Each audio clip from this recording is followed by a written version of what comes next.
never our song. It was written for the Federation, which ran aground. Pakistani recalibrated and adapted for our use. This is why the text is nondescript and rather loose. Hear me chorus. Side by side we stand. That word is wrong. You see, Tobago on top, Trinidad looking down. And then we creed and pray, but then equal play. And that is not the reality on the ground. In Royal Jail and Golden Grove is only for people. The black boys and the rest of them don't do no time. Israeli sports and culture to spread the table and show the cosmopolitan nature in its prime. We may be forged from the land of liberty, but somebody could write a better anthem for we.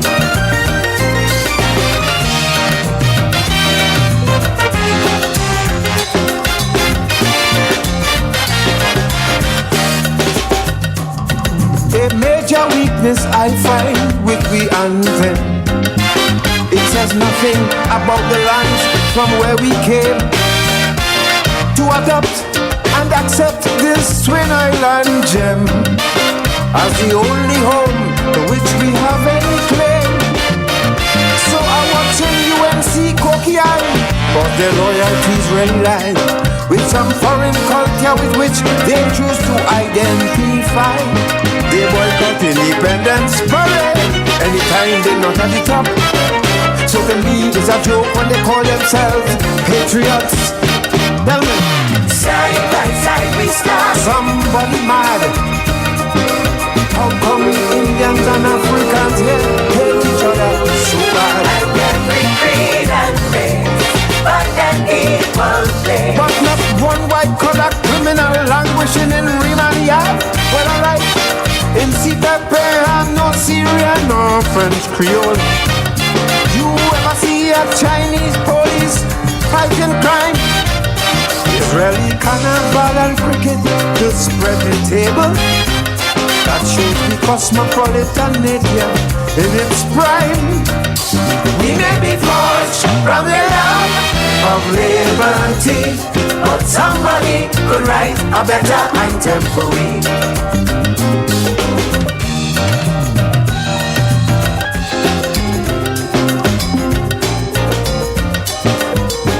Listen, the national anthem should reflect a nation's people.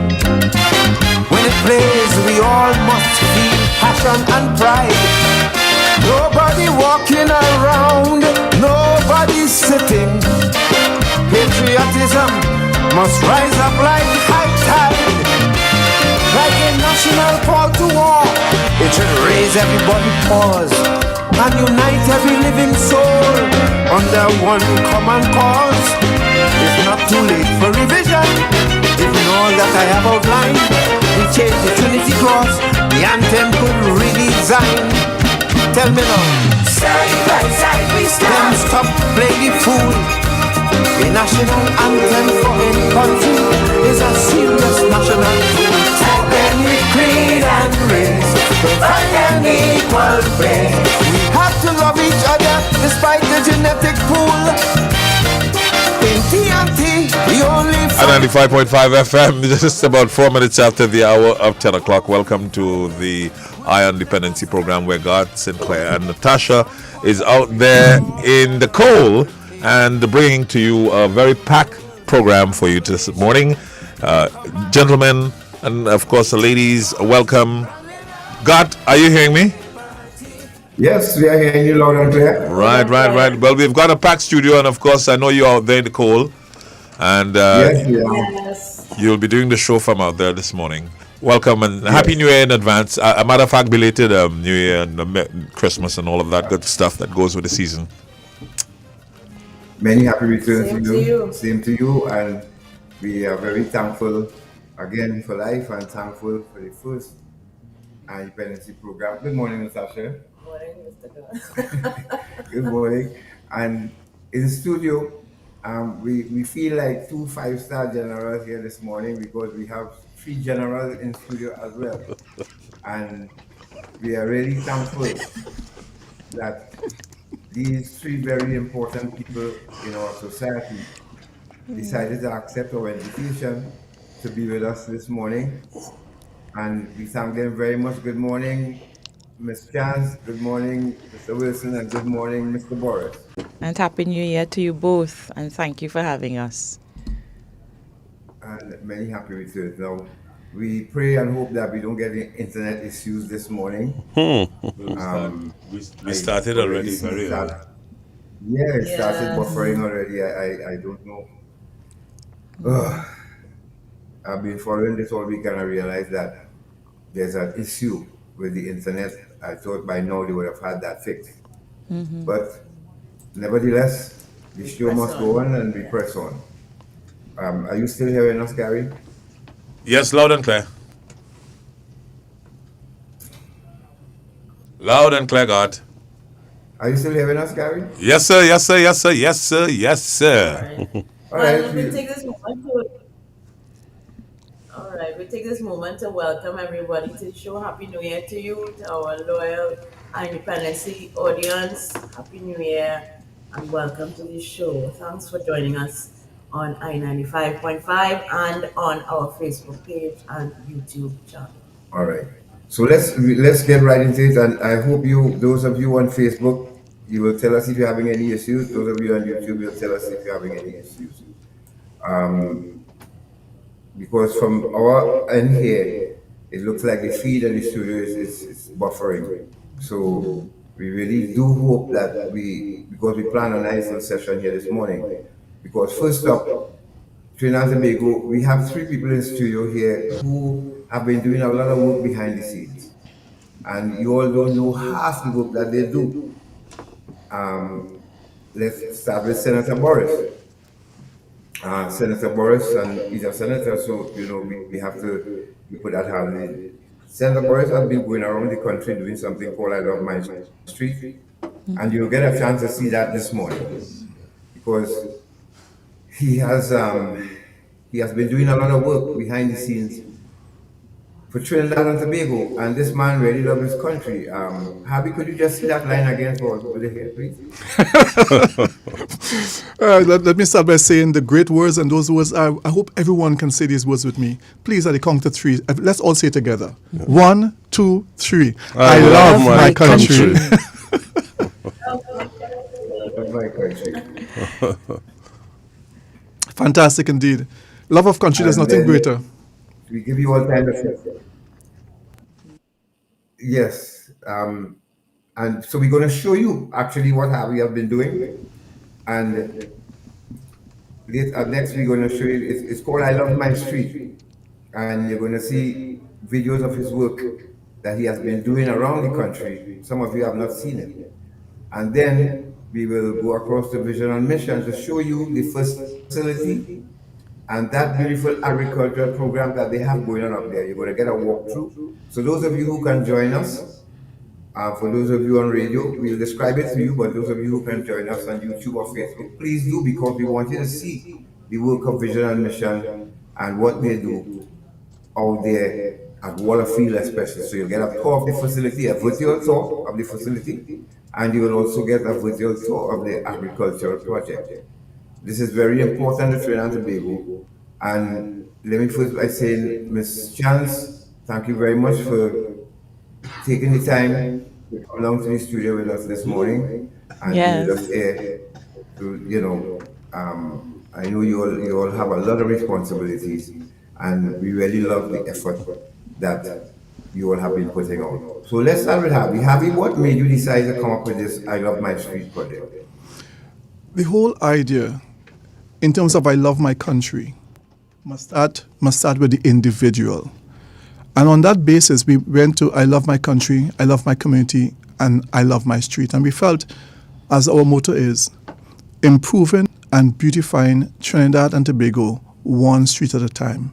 And if everybody do their part on their street, what happened, God? What happened, my lady? The entire country is improved, the entire country is beautified. And on that basis, we felt a project like this will touch the hearts and minds of every single citizen. Once it can become a national project where everybody feel and take responsibility to their street. And whether that means calling your MP, calling your councillor, calling your senator, calling your those who to provide the services, to ensure good services, you form the community watch group, you doing something in front of your house, pulling up some grass, do whatever it is. If that happens, Trinidad and Tobago benefits as a whole.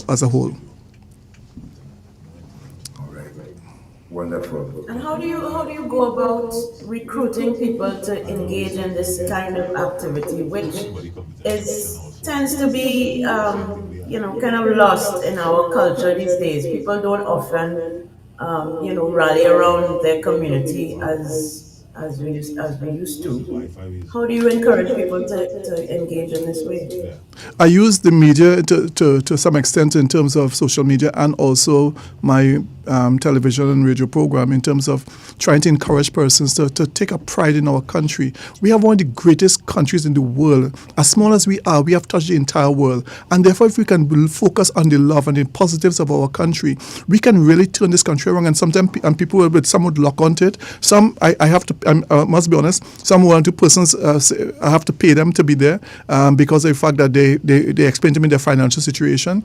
And therefore, I have taken made the sacrifice and the effort to use my family funds and to use whatever resources I have to ensure that this project is successful. The Ministry of Agriculture, however, has said we have started a major project in Port of Spain, and the Ministry of Agriculture, the minister has said that from next week they will be part of the project. Hopefully that will be the case. So we're looking forward to see, we intend to do some work to really transform Trinidad and Tobago, and we are hoping by the grace of Almighty God that every single person can become involved in this project. Because it can really touch you. If your surroundings is clean and beautiful, you know what happens? Your whole attitude changes. Your whole sense of purpose change, and that's what we're trying to encourage. That upward momentum in terms of our pride and love for country. And have you gotten any feedback so far from people in the community, passers by? What kind of feedback are you getting so far? Oh, while we're out there working, persons would pop their horn, stop, say, "Fantastic job, you're doing great. This should be done." For instance, former Senator in Valsin, Senator Dayal Singh, he started in his Valsin area, started doing the same thing on his street. We have Attorney at Law Masaisai. His mother has called us in to come into Belmont. She wants to come into Belmont and do the same thing in Belmont, and we're getting that type of feedback, positive feedback from persons who recognize the value of this project. We want to get, of course, more government buy-in and more what you call business community buy-in, because so far we have not had a single business organization, especially the paying companies, buying into this project. So we intend to write them officially, asking for their support for this project, because it is about beautifying Trinidad and Tobago. It's about making our country more successful and focus more on the positives instead of focusing on the negatives.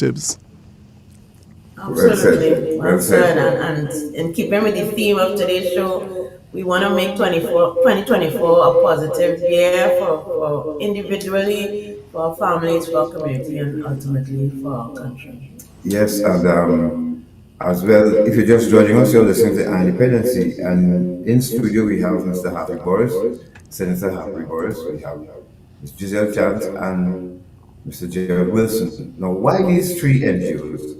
And we'll go to Vision Mission in a while, but these three NGOs understand, these two NGOs actually understand NGOs working together for a better Trinidad and Tobago. And I have to say that Harvey Boris, Giselle Chance, and Gerald Wilson have supported Dependency throughout the year. And there is nothing, and there's nothing that we've ever reached out to them for that they denied us.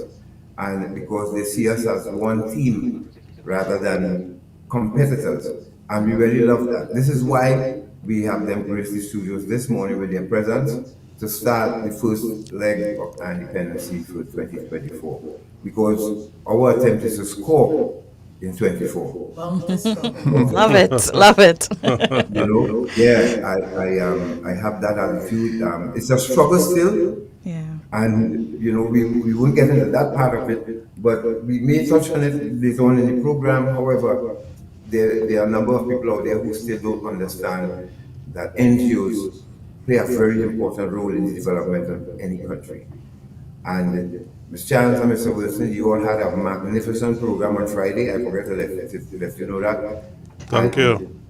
Yeah, it was bang on. Ms. Chance was on the pulpit for a good while. I may have been on the pulpit, but I must thank Mr. Wilson. I have to always give praise where praise is due. I must thank Mr. Wilson for his foresight, his insight. And, it was his idea to bring this topic to the forefront. So he allowed me to be able to stand on that pulpit to speak. Thank you to him.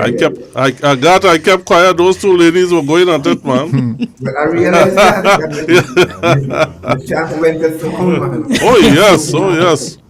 Very prophetic. Mm-hmm. Yes. Yes. And Mr. Wilson, as a former commissioner, before we go to a break and come back with having videos, as a former commissioner, you are one of the very few who have stayed in the public's eye, despite having served Trinidad and Tobago as commissioner of prison. Yes. You did not, just ride off into the sunset, and we never heard from you again. Yes. And this is not casting any aspersions on anyone who has retired. However, you, Mr. Wilson, you came from the belly of the beast, and you decided that you are not going to hang up your guns again, and you're going to continue working on behalf of Trinidad and Tobago. Why is that? Well, I'm happy you asked that question, because when Wayne Chance was alive, he had asked me to be part of the board of Vision and Mission, and I agreed without even hesitating, because this is my life. And when he passed on, I became the chairman of the board, and now I actually work with Vision and Mission. But my life is about helping people. As Harvey would know, I grew up in Samoa. I didn't grow up in I didn't grow up in Federation Park and so on. So I understand what what we would call, inverted commas, the common person goes through every day in their life. So instead of criticizing and making derogatory remarks, I try to understand what is happening in the ghetto. I would have sat as commissioner and spoke with some of what we would call these so-called gang leaders and whatever you want to call them, because I wanted to understand what was happening out there. And the only way we could make progress, the only way we could solve anything, is by sitting and speaking with these people to get a sense of what is happening with them. We can't sit from our armchairs and just look at what is happening and try to figure out what the solution can be. And that is why I have dedicated my life to this. This is not a show for me. Every opportunity I get, I try to understand what is happening, rather than just make derogatory remarks, because it goes nowhere. And I want to say this, God. What I realize is that we have a beginning and an end, and we have of course, you have the continuum. We are concentrating on the continuum, right? And let me elaborate on that a bit. We have to look at our education system, right? We have to look at the youths. We have to look at the primary school. We have to start there. Then, at the end of the continuum, we have to look at the detection rate. So, are these persons who are committing crimes, are they comfortable because the detection rate is bad? And then we have to start at the beginning of the continuum and see what are we doing wrong and what we need to adjust in order to get the best product from primary school as we go on. So we concentrated on the continuum between the education system and the detection rate. We concentrate in there. And that is where the problem is, in my view.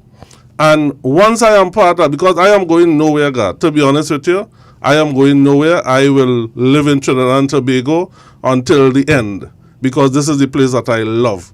And growing up in the 60s, I can tell you, those were really, really good days. Harvey would know that Miss Chance Miss Chance born sometime in the 80s, but 70s. I'm a child of the sorry, 70s. well, I thought it was 80s because of how you Thank you. Right. I appreciate it. And so I know how beautiful Trinidad and Tobago was at that time. I am seeing what is happening now, Garth, and I want to make a difference, just like Harvey is trying to do. Preacher. Yes, By the you're right. grace of Because Yeah. you see, if we don't have people like you doing that, then they will end up by mischance. And you see, so it's all connected. Yeah. And Miss Chance, you Yes. too, in some instance,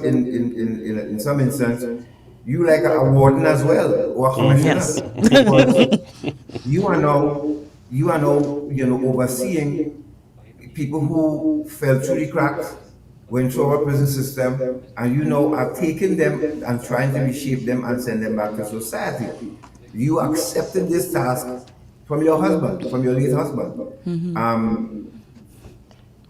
Any regrets, or you? How has it been How so has it far? been? I know that it wasn't an easy transition to make, but based on the kind of progress and alliances and connections that you've made, how do you think the organization is contributing to our society? Because you gotta tell your husband, hey, you rock so with that, me and lucky that, you pass on that to somebody else. Let me start with hand on that. Yes, and I think that was that was what persons expected me to do. When persons prior to my husband's passing, very few people knew about me. Far more knew about my capacity to even carry on his legacy, the manner in which I chose to do. And it was a steep learning curve for me, because you can understand, all of you know the shoes that my late husband walked. They know that road. He was truly he paved the way. He just broke down certain barriers and stigmas in our society, and Literally breaking down. literally was such a significant arrow in opening that entire discussion and making room for this vulnerable part of our population. And they are vulnerable because they need a certain level of support in order to be re-embraced back into the society in a very healthy way. And I must say it is only by the grace and the strength of God that I found that I had the ability to grieve and to still go on and ensure that his legacy, continues to be carried on today. But I had a choice to make, and I had to either decide, well, I'll just, play it safe and live my life, and or step up to the opportunity, that was presented to me to make a difference in Trinidad and Tobago. And was that scary? Yes. At no point in time, and sometimes it continues to be a scary road to walk. But if we have a choice, we either give in to our fears, or we make a decision. Heroes are people that know at some point in time there's a possibility you might have to pay a price for it, and that's the scary part. And I thought about all of that, but at the end of the day, it comes back to what my brother, who's sitting down next to me, says: I love my country. We love our country. And we cannot sit by and allow it to just go by. And I fell in love with my husband's passion, his love for these persons became my love. I fell in love with an ex-inmate. That's the truth.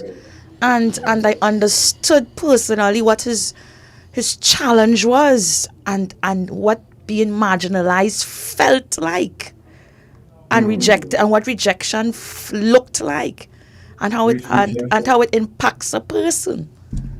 So there was absolutely no way I could have turned a blind eye. Mr. Wilson, happy birthday.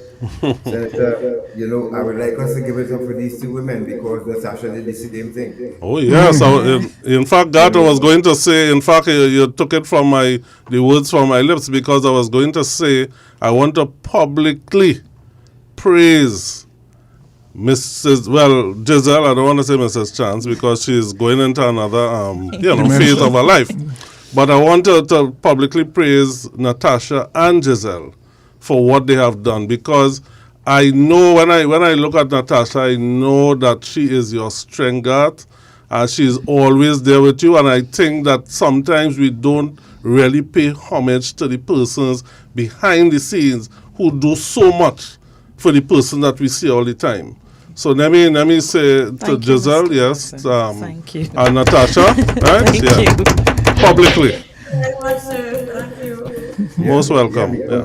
I can definitely relate with Giselle's story and her position on how to carry on a legacy. I mean, I have a legacy of my own, which is my mother's, that I intend to carry on. And of course, with God, the same applies in terms of understanding and seeing the world from a different perspective. Because before I met God, I had no idea of the world that he lived in, and the kind of discrimination that he faced as a result of his addiction. So I thank him for opening my eyes to that part of life, and opening the doors, really, as Giselle said, opening the doors to a way that I can contribute my skills and my talent, my knowledge, my expertise to making this country a better place. Yeah, and remember, folks, I too, just like Mr. Wilson and Mr. Boris and Ms. Chance,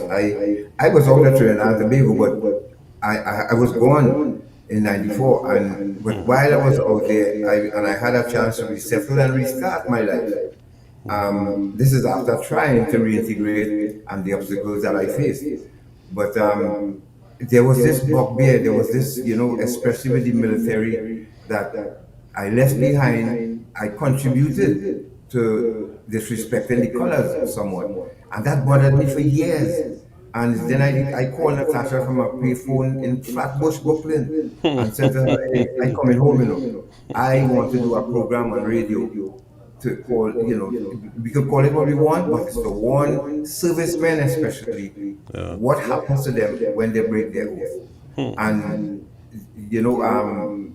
the book that I'm going to write is Phone Call from Flatbush, because that's where it all started. Lovely. Yeah, I will never forget that. One night I was walking down Flatbush and I said, man, I can't leave Trinidad and Tobago in that state alone.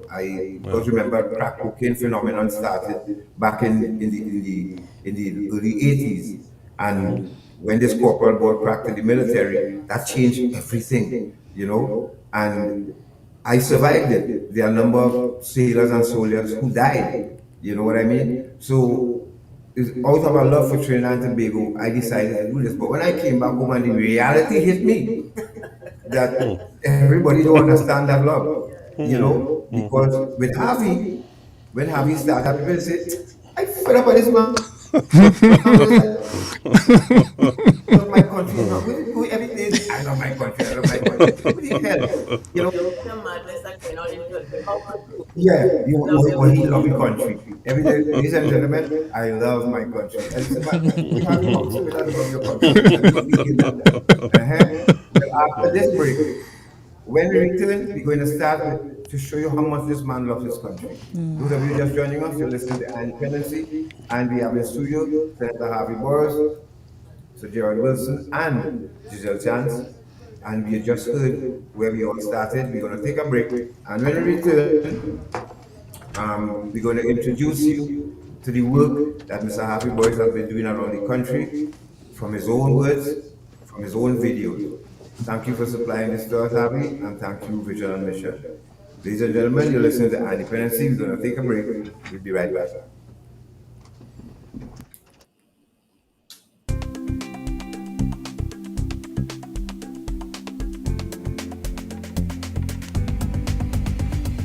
The government of Trinidad and Tobago, through the National Task Force Against Trafficking in Persons, continues to develop and implement effective policies and procedures to prevent and suppress human trafficking. To date, the National Task Force has developed 2 national plans of action against the crime of trafficking in persons. Trinidad and Tobago adopts a 4-pronged approach in its response to human trafficking. 1. Effective identification of victims and witnesses. 2. Prevention of human trafficking. 3. Protection of victims and witnesses. And 4. Prosecution of suspected traffickers. In the Ministry of National Security, we established a specialized unit called the Counter-Trafficking Unit to lead and manage Trinidad and Tobago's response to human trafficking. The Counter-Trafficking Unit works closely with the Trinidad and Tobago Police Service, the Immigration Division, and international law enforcement agencies to aggressively and proactively investigate and prosecute suspected human traffickers. Human trafficking is a serious crime. Rest assured, the government of Trinidad and Tobago and its agencies remain committed in the fight against human trafficking and will respond with immediate effect when the need arises. We are the Counter-Trafficking Unit of the Ministry of National Security, Trinidad and Tobago, safeguarding human life.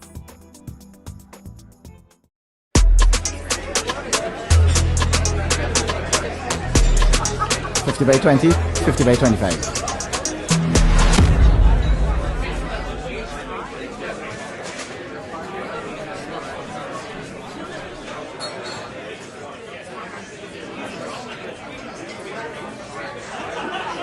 This is Kyron Pollard. When you play, do it the legal way.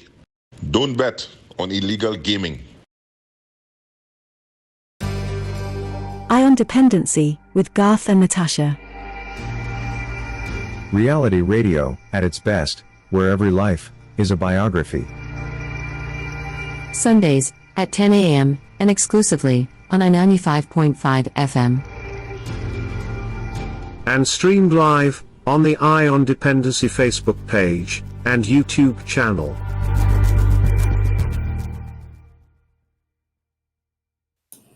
Welcome back to I-95 Ion Dependency. God, are you with us? Yes, we are here with you. And so let's jump right. Those of you just joining us, you're listening to Ion Dependency, of course. And in studio, we have Mr. Gerald Wilson, Senator Harvey Boris, and Ms. Giselle Chance. As you know, these are 2 NGOs working alongside us for the past years, and we would like to highlight this morning the work they have been doing. If you're ready for a tour of Vision and Mission, we'll stand by for that. In the meantime, we're going to start. Let's go to video A, Short Man, I Love My Street. And you will hear the voice of Senator Harvey Boris as he tells us what his NGO has been doing to beautify Trinidad and Tobago. So let's go to that. Ladies and gentlemen, I love my street. Friends, this is the work being done by our NGO, the Center for Justice, and the grassroots organization. This is how we are painting, beautifying the savannah around the Queen's Park Savannah.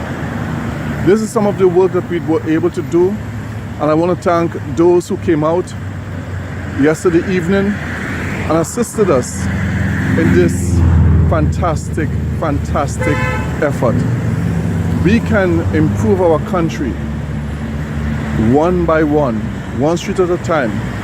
This is the Queen's Park Savannah, where all the big banks hold their 5K and they walk around, where all the big organizations come and walk around and enjoy the ambience of the Queen's Park Savannah.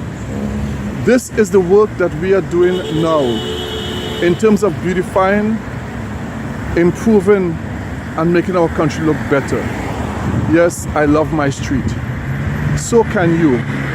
We can all be part of this wonderful program and opportunity of beautifying, look at this bench, beautifying our streets, beautifying our communities, beautifying the place that we call Trinidad and Tobago.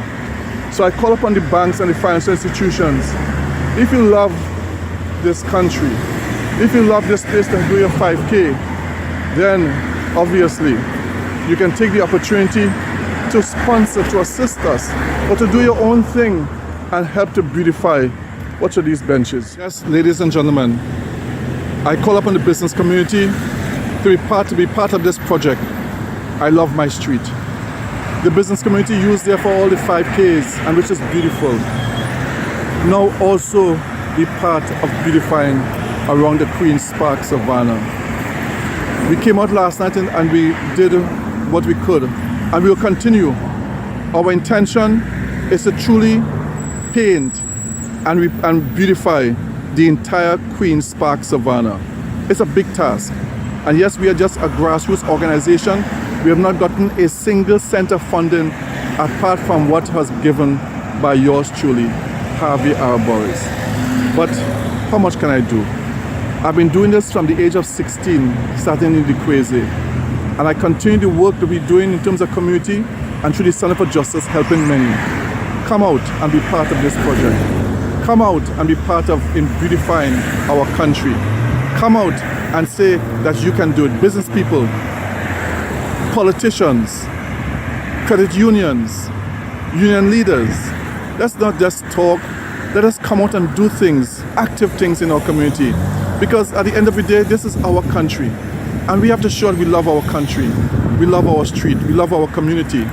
So come out and be part of this wonderful initiative. Remember, it's I Love My Street. It's organized by, of course, the grassroots organization, myself, the Center for Justice, and we're doing it. And I thank those who came out last night and helped in the painting around here, the Queen's Park, Savannah. Come out and be part. Those of you just joining us, you missed a lot, but you know what you can do after the program. But please, if you can, we want you to see more of this. You had a question for Happy? Yeah, I wanted to know when this particular cleanup took place and how many people came out and what was the response for this one around the Savannah. That night we had about 12 persons came out, and I mean they really worked hard. We had about three or four of them that were actually paid by me. So all together, they came out and they put on some work on that particular night. We did about 5 different nights or evenings at the Savannah so far. We have now started the southern part of the Savannah opposite the Napa. Opposite Napa, where we painted the benches. Now our team now is to paint it, the railing black, the crown white, and all the benches now will be painted red. So it's a national colors. From now on, we'll be going around the rest of the Savannah. So it started. That initiative started probably April last year. So it's almost a year now we have been doing this particular initiative. Of course, we do other things through the Center for Justice, but this particular initiative started about April last year. Wonderful. And you see, this is why no one can question Harvey Boris receiving the Gold Medal Silver. This, as you know, a national award recipient, because this is testimony. You know, you don't have these news media with you when you're doing this. Yes. You know, you're not looking for a photo op. Hardly anybody know that you do this. So we want to thank you very, very much. And let's go to the other video. We're not done yet. He has more for you folks. So let's go. Short man, let's go to that video again. That's video B. I Love My Street. Ladies and gentlemen, this is the entrance to Cascade, right in front of the Bricks Hotel.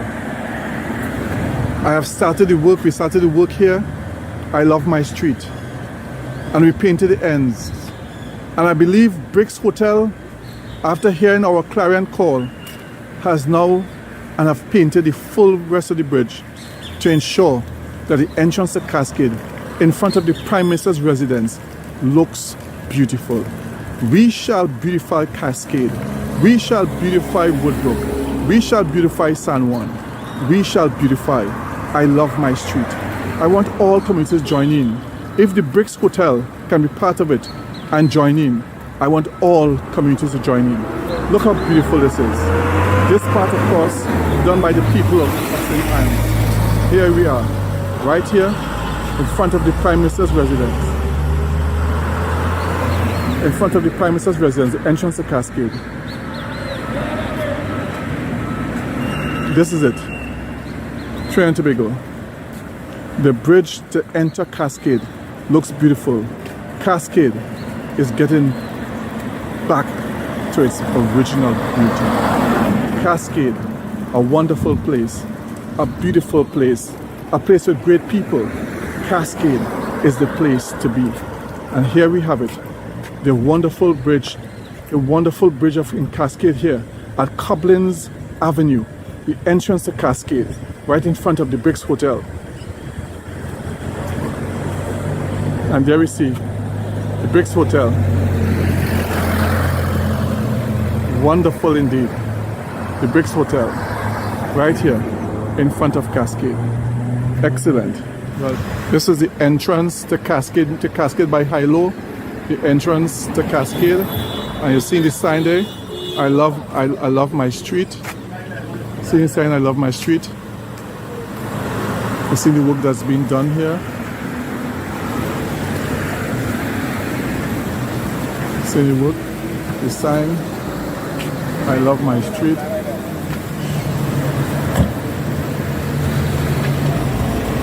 As I turn around, all this is work being done, improving the area, community work. You see also on the pole there. You see, I love my street up there.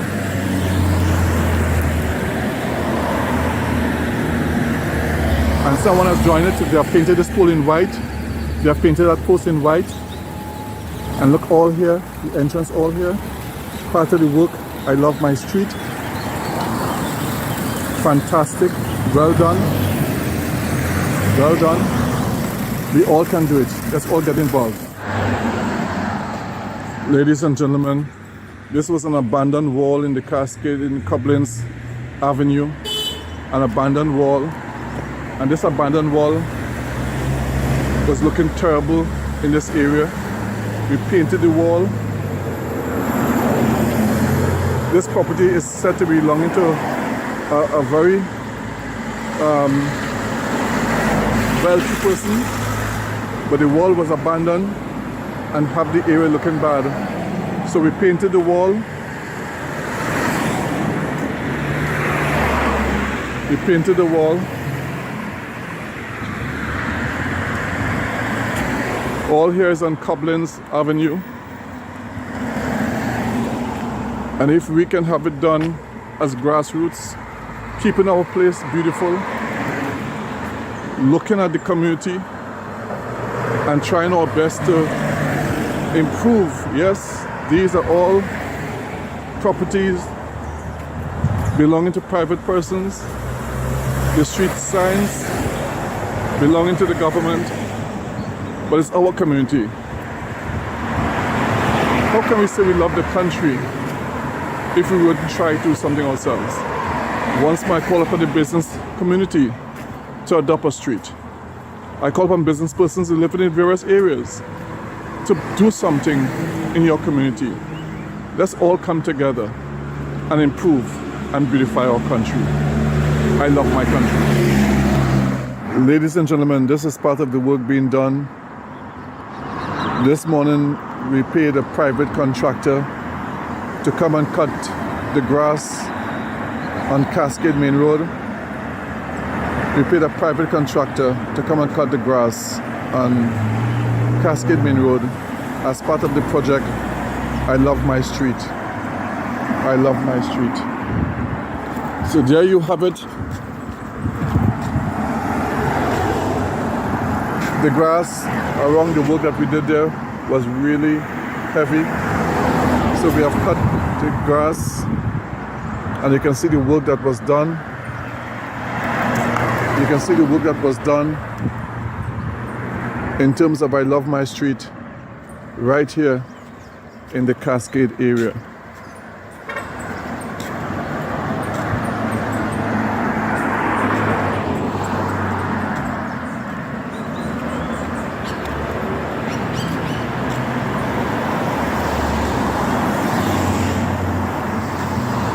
And if we as a grassroots organization can help to keep Cascade clean and beautiful, so can you. What about the business sector? Will you get on board, adopt a street, adopt a community, and keep things looking nice? I love my street. It's for all of us. It is for all of us. Get on board. I love my street.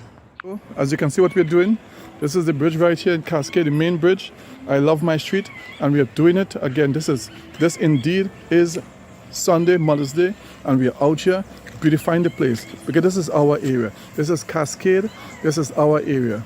As you can see, this is our area, and the bridge, the work is being done right here. We have painted up the bridge. The place is beautiful. The place is getting better. Beautifying Trinidad and Tobago, one street at a time. Join us at the Center for Justice and also the Organization for Grassroots Trinidad and Tobago, GOTT, Grassroots Organization of Trinidad and Tobago.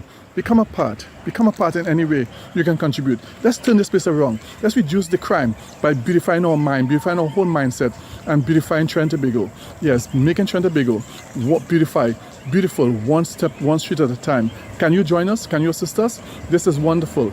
We want to come to Belmont, St. Anne's, Cascade, San Juan, Barataria, Aranguez, Tunapuna, Arima, Sandy Grande, Point Fortin, Superior, San Fernando, wherever you are, Tobago, Speyside, Palatovia, Roxbow, wherever you are, we are coming to you to beautify the area, one street at a time. We thank you for your support. We look for your support. Let's come together, government, local government, opposition, everybody, make this country better. Make this country better. We can't only just sit and fight. Let's come together and create action. Remember, action is what's required to beautify this nation. I love my country.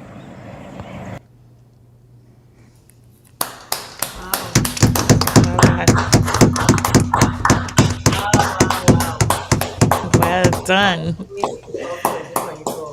Yeah. Well done, Senator Harvey Morris. Well done. Well done. I actually made a mistake. We started April of 2022, not 2023.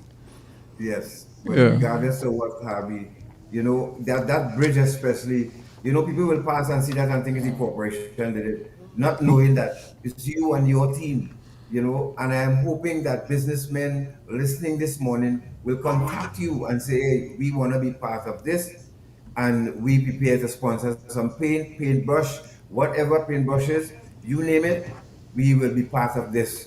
I pray. Calling on Downtown Owners and Merchants Association, and because we hear all these corporations declaring millions of dollars in profits every year, and as someone said in the chat here, maybe all they're concerned about tax exemptions.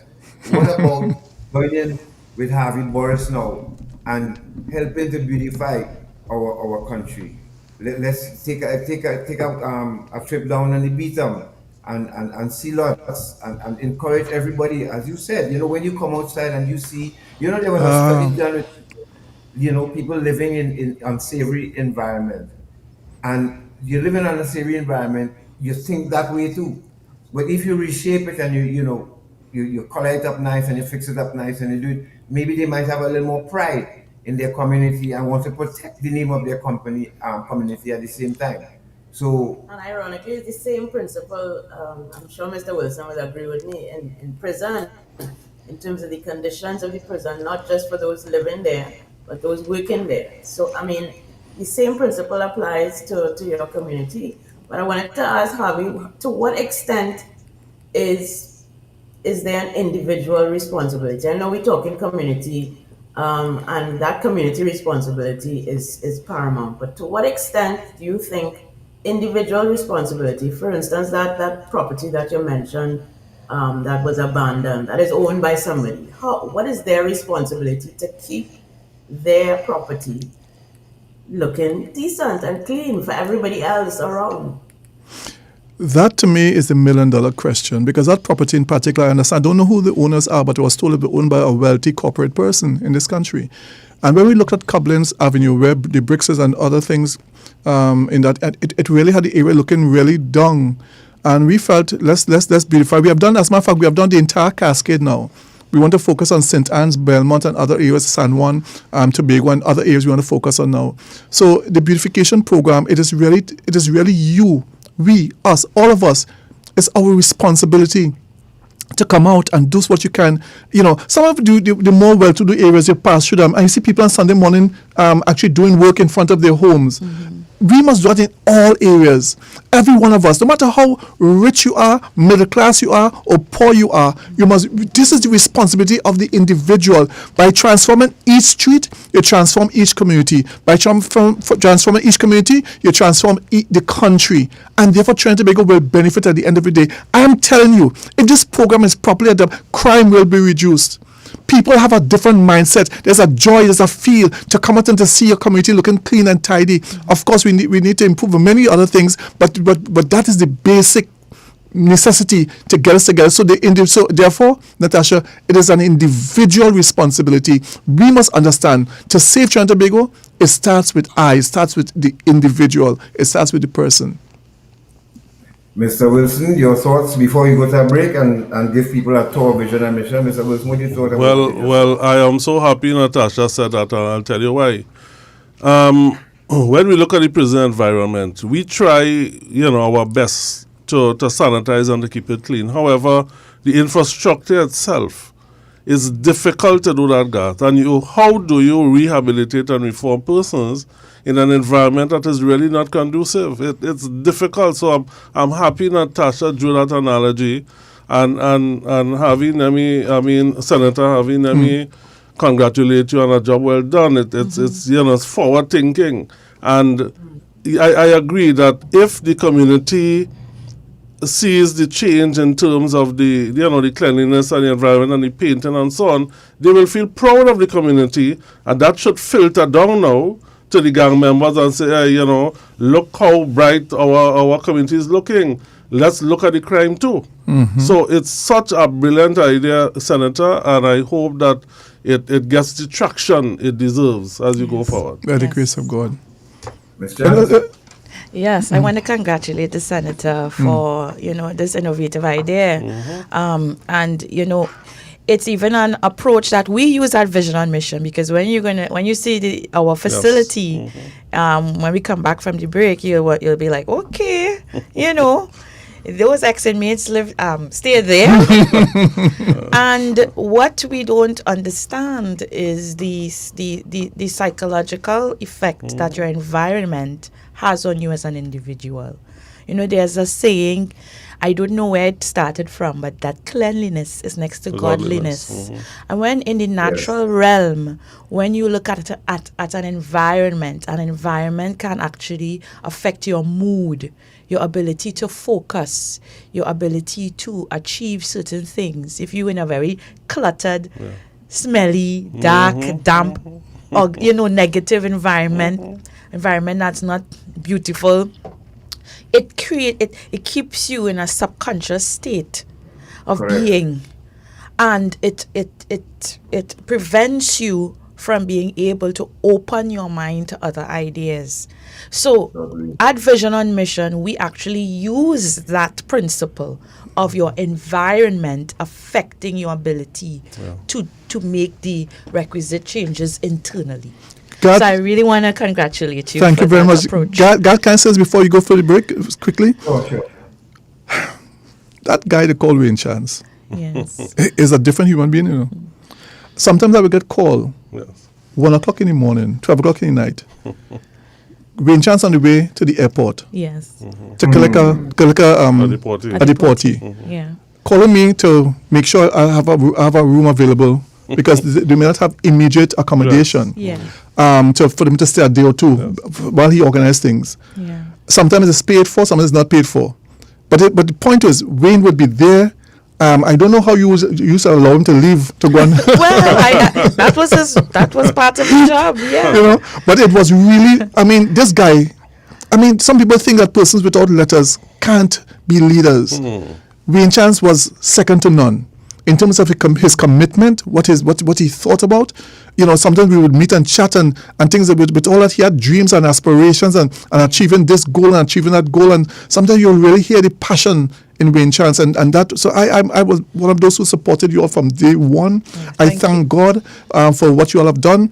The Center for Justice have been around. We have been around almost 30 years now. The Center for Justice. I've been doing community work about 40 years of my life. And I tell grassroots people, You can get into politics. You can do all the things you do. You don't have to take a bribe or give a bribe. I've never done that. That's right. And, you know, and I'm saying that we can get into public life without wanting to steal or to thief or to do wrong things. And that to me is the greatest image you can give to poor people. Yes. That the sky's the limit. Reach out there because you can achieve it. And you, both of you around me, you all have done that, and may God bless you all. Thank you. As my late And husband of said, course, Beth and Natasha. doing it the right way is the better way. Yes. Yeah. Doing it right for spite. Yeah. Before we go to the break, I just wanted to share a little bit about how our environment here, where we are, has impacted me. I mean, I not obviously I'm a Caribbean person, so I'm not accustomed to snow and things, but the neighborhood that we're in is so pristine. Yes. And so well kept, and with Yes. a blanket of snow on it, it is absolutely magical. And I think, and I was saying to a friend of mine that I have become, I think, a little more contemplative in this environment. The change of scenery has made me think differently about myself, about my purpose in life, about what I want to achieve. All of that just from being in a totally different environment. And just to underscore the point that that Mr. Wilson and Giselle made about how your environment impacts on you psychologically, it really does transform your mind and how you move about in the world in a different way. Yeah, and you know, Harvey says that Boris, a lot of people don't know, and I'm glad you brought up the issue with Wayne and going to the airport and bringing it because even the counter trafficking unit of Trinidad and Tobago has reached out to you as well.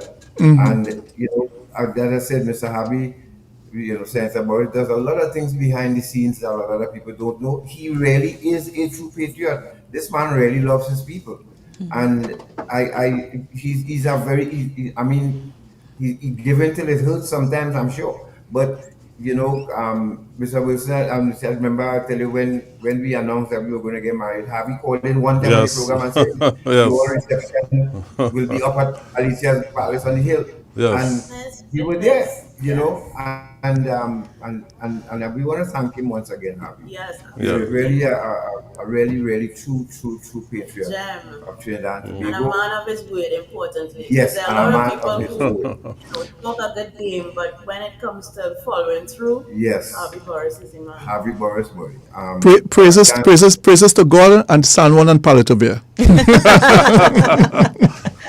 And your family as well, because Yes. you know, I'm sure there are times your family might say, "But you mad? What you thinking down now?" They have listen.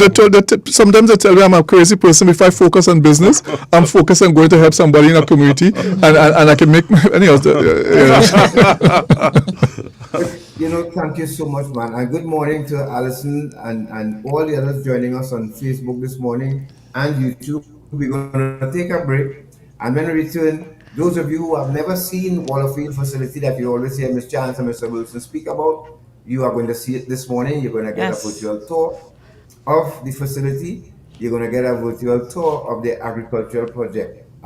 That project is bigger than I thought, Ms. Chance. Yes. And yeah, it's bigger than I thought. And we want to congratulate you again and your board for keeping, you know, that going. So, folks, you don't want to miss this. All right, the facility that Wayne Chance built, I would like to say, you know, his idea, His vision. Yes. Vision. Yes, I was there for the cutting of the ribbon, and my God, it was. And despite all of that, the man still got problems. You know, she had to be a special case. Very. The same. Look, let me go there. Hold the tongue this morning. Hold the tongue. I just want to, you know, Fiola, good morning. Alison, Veronica, Robert, Felix, Gloria, Michelle, Union, Ramjit Singh, you know, all of you, Yvonne Joseph. I just saw a new person, but Maria Boyce and Pearl. Mark Eastman, good morning to you, my friend. And Oliyemi Mashama. Mashama. Who have to pronounce that right? You familiar with this person, Miss Chance? You have to practice saying that name, you know. Olaimi, Mashama. Especially the Mashama part. Yeah. Be careful, God. Be careful. You have to Yes. get That's a guy. Be careful. Nice, and you made a good point, Broken. When this theory, crime prevention, Yes. environmental design. Yes. That's the key thing. But I want to say, Mr. Mashama. Say it again, Miss John. Mashama. Olaimi, no, that part, that first part. No. I'm going to be known as Mrs. Mashama soon. Okay.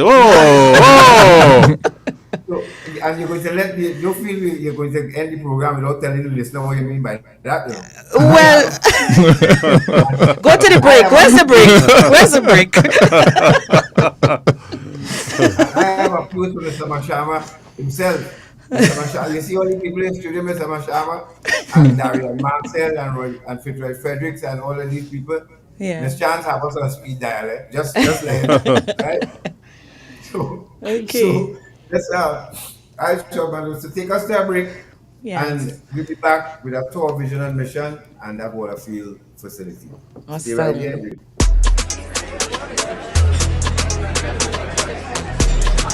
50 by 20, 50 by 25.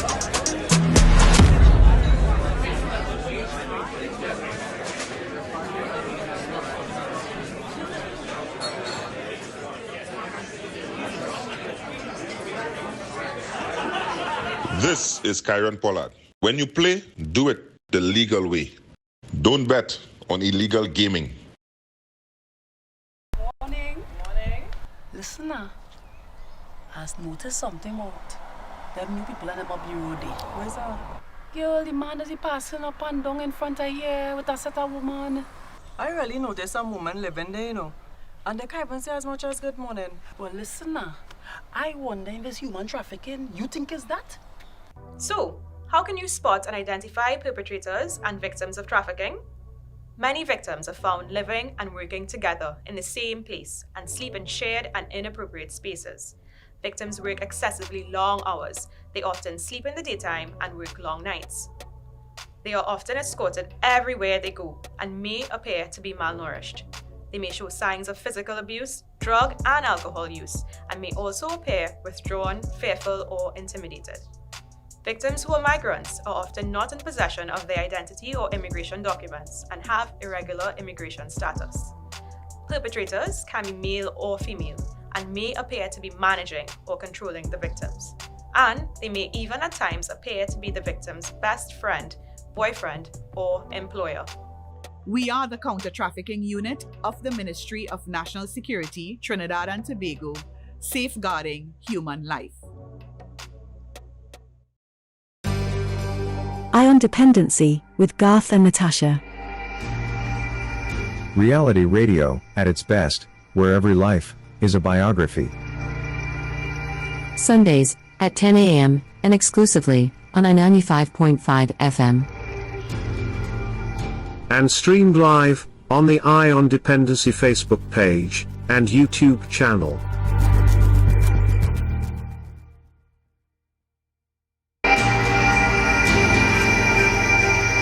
At 95.5 FM, the time just about 3 minutes after the hour of 11 o'clock. Welcome back to the Ion Dependency program. God Sinclair and Natasha, welcome.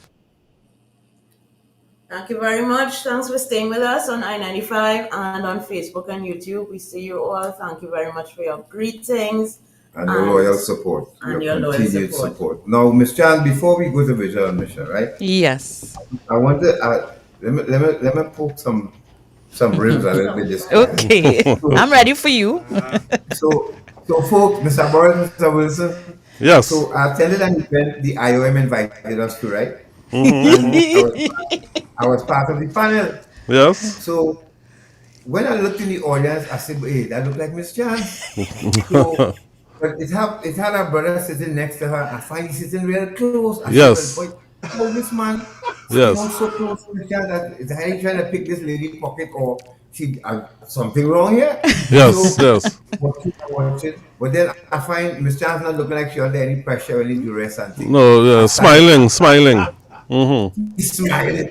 A different kind of smiling. When I see Yes. watchman with that smile, I say, hey, Miss Chance, what's happening here? When I did the announcement on Project Hope the other day, I say, well, God, I have been having some problems speaking with my CEO these days because since that bodyguard, it's very difficult to speak with her. Things are censored now, you know. Things are checked and censored. Hey, so we even know that Miss Giselle Chance Mashama, or are you keeping the chance? And because Chance is a big name, and we can't give up that thing. Ooh, so, let me set the record straight. More information. Yeah, so hold on to your seats, folks. Anyway, these are my friends. You see how my friends are? Yeah, my friends. Huh? So the Chance name is certainly a legacy. You know, Wayne lived up to his name. And it wasn't coincidence that his name was Wayne Chance, that I took a chance on him, and all of the above. And, you know, he was instrumental in facilitating his second chances of others. So the Chance is certainly a brand and will always remain that. You know, actually, one of our future events is to name the building in Wallafield after him in an official capacity. Wonderful. Name it after him, and to actually set up in the future some sort of award that has also a monetary bursary attached to it that would also that would also carry his name, and his children carries his name. And they have their own legacies too, you know, their own path to walk in carrying on that legacy. However, you know, men, and you are supposed to know that men are very territorial, you know, in their capacities at times, you know, and so my late husband has his brand and it continues, but I will not be hyphenated. I will now be called Giselle Mashama. Oh, okay. Yeah. Take that. Take that, God. You see what I told you, God?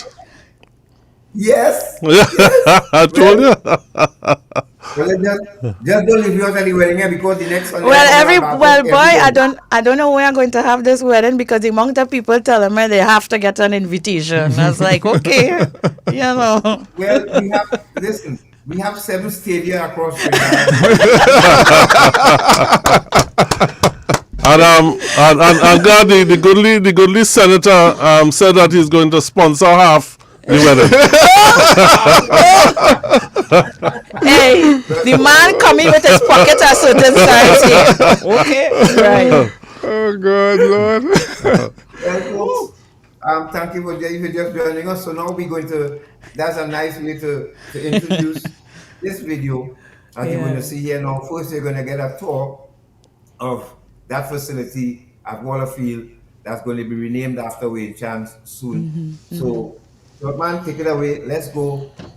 Let's take a tour of Vision on Mission at Wallafield, the Wallafield facility. Hi, a pleasant good day. Welcome to Vision on Mission. This is the entry to Vision on Mission. Right now I am entering the premises. This is our security area where our security is at. Hi, good day. I'm entering to the facility where I will be going by Second Chance Barber Shop.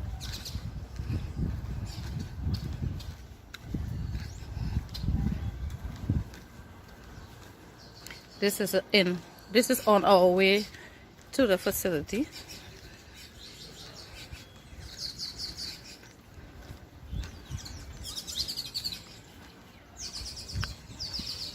This is Second Chance Barber Shop.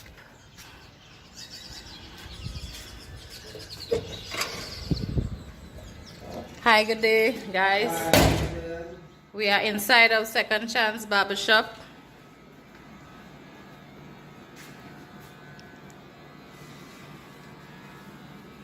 Hi, Mr. Cole. Hi. Would you like to say something? Yes, I'd like to say thanks for the opportunity to elevate in different fields, because I started in one field and now I'm in a completely different field the way I started. I'd like to say thanks going out to late Mr. Chance for his vision and the work he done to open this facility, giving us opportunity to elevate in different fields of work. I could also say thanks to Mrs. Chance for continuing the work late as one started. Yeah, and not making Vision and Mission not only a place of rehabilitation and reintegration, but a place of restoration and transformation. Amen. So that's all I like to say. Thank you. Have a blessed day. Same to you. Okay. Now we are heading to the facility.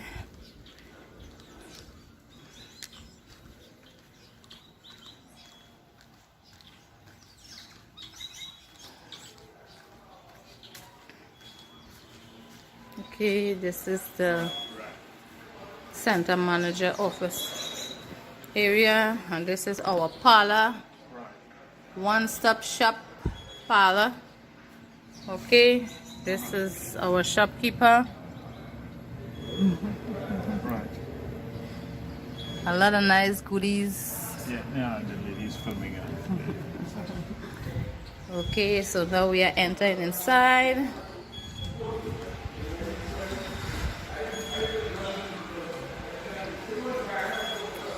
This is another center officer area, and this is a dormitory.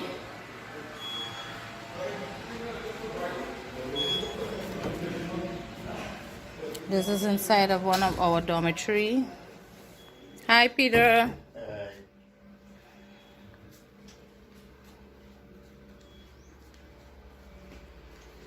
Anybody in the washroom? No.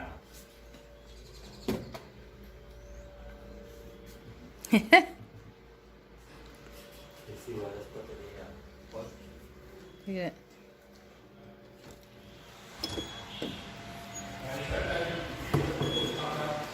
This is our living room area.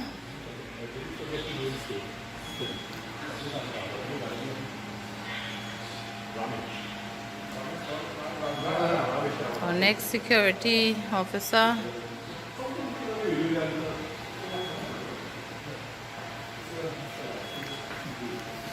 Now this is our kitchen, where we prepare our meals.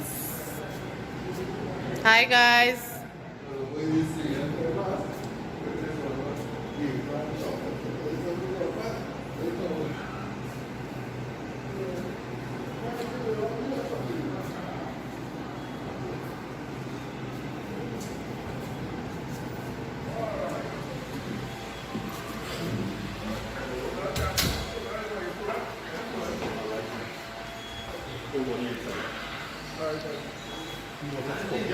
This is our another dormitory.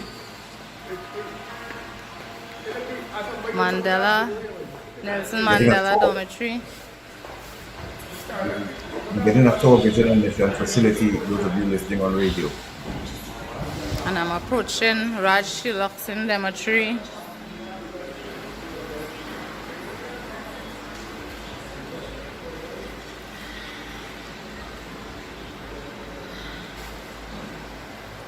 And coming up next will be the agricultural project that we always hear Mr. Chan speak about. And Ms. Great Chance Giant dormitories. This is one here. This is another one, the washroom areas.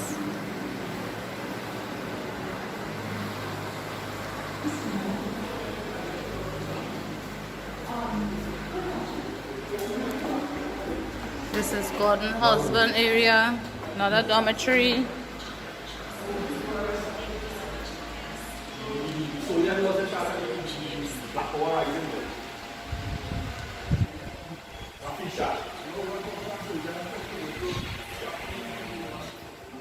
Hi guys. And this is our gym area where the guys come out to exercise.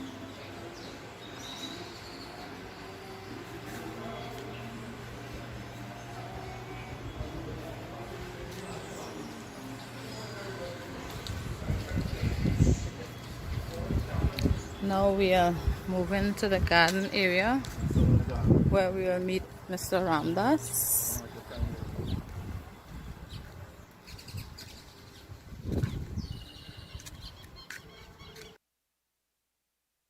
Wow, this is a round of applause for this first part here.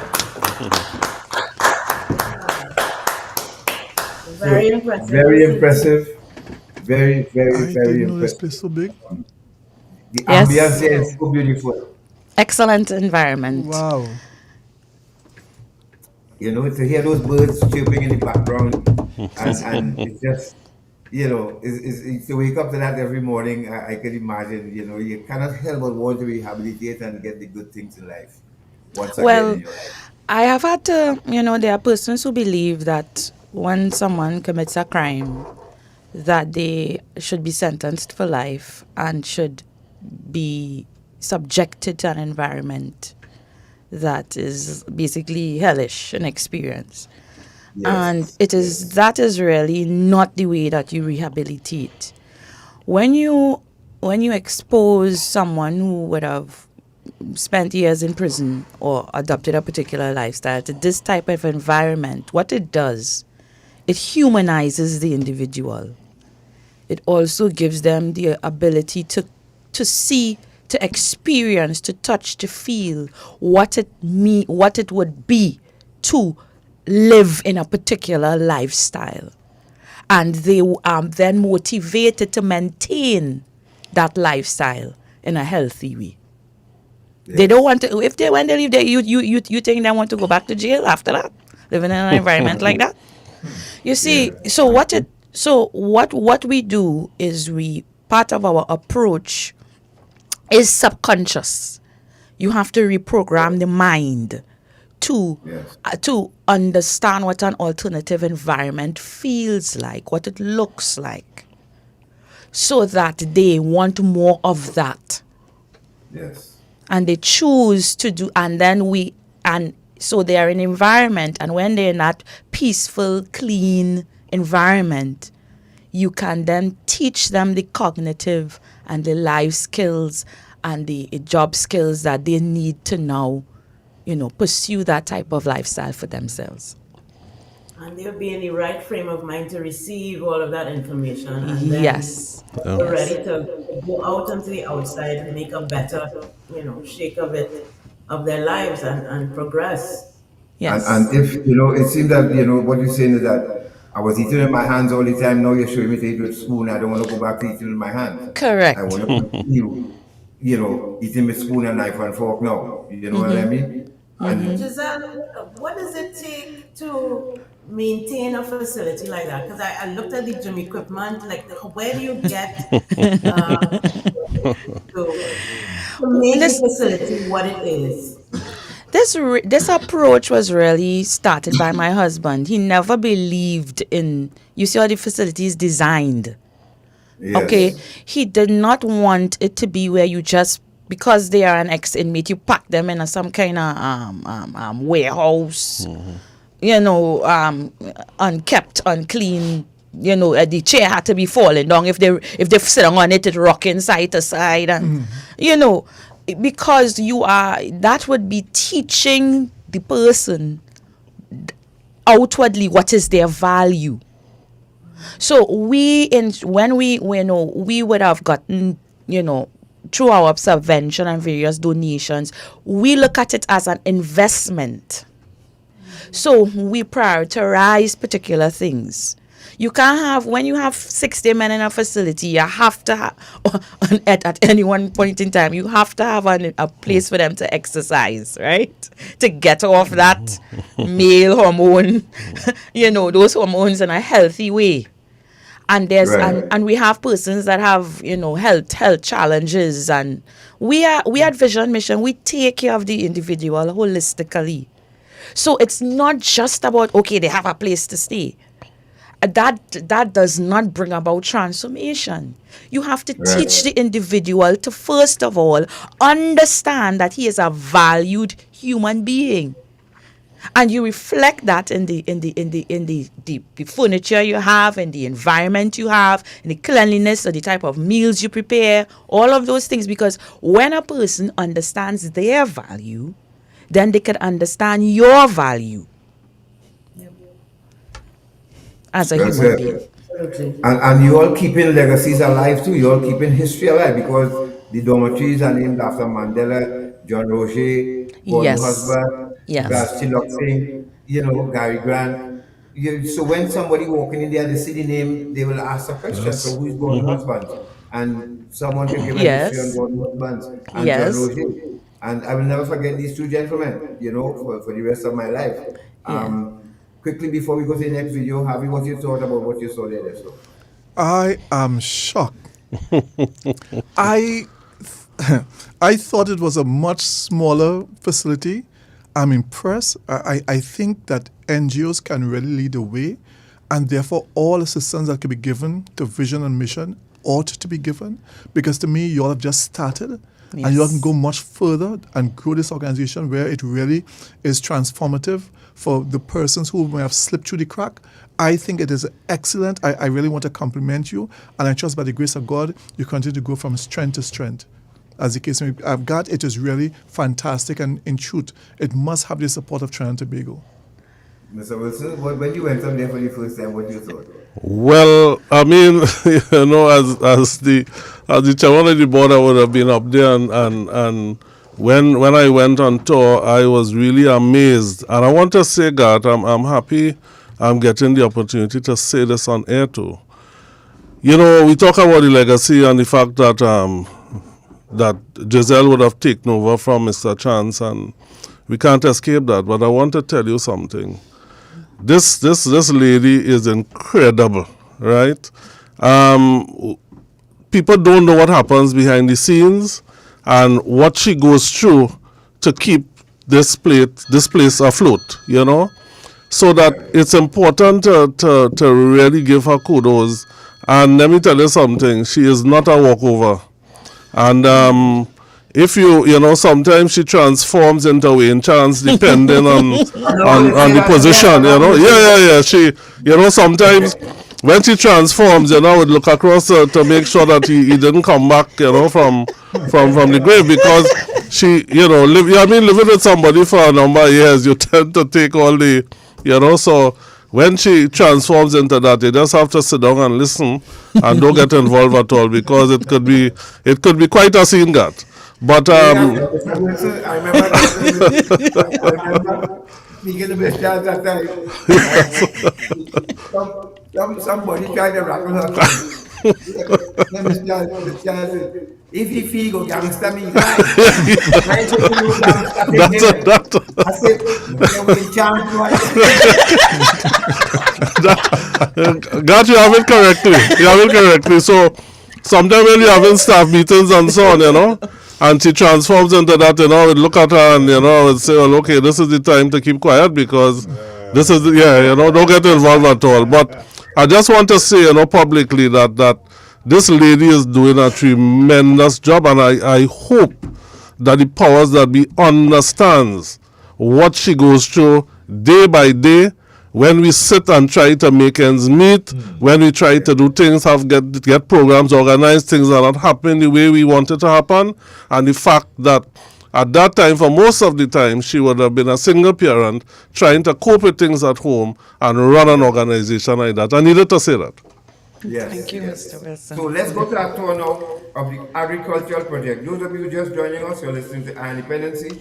And in studio, we have Ms. Giselle Chance, Senator Harvey Morris, and Mr. Gerald Wilson, former Commissioner of Prisons.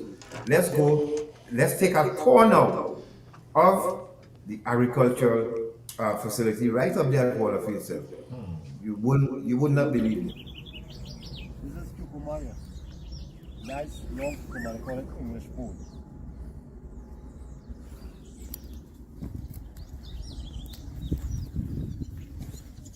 And we also have watermelon here. Quality watermelon, sugar baby, or personal melon. Nice small sweet melon. Thank you. And we have tomatoes here. See down there? Small tomatoes, you know, quite good.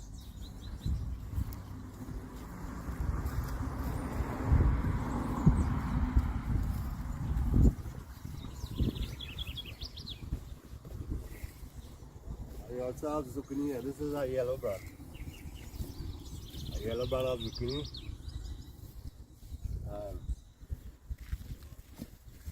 We have a green brand and the zucchini. A green brand, zucchini they call it. Very high nutrients.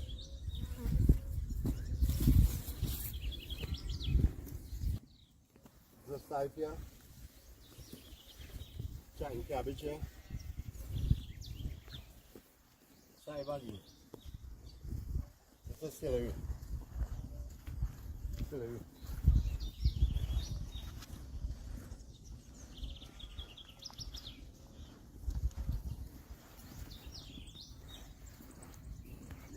Good. This is cayenne pepper. Very nice pepper. Cayenne pepper. Back there one nice.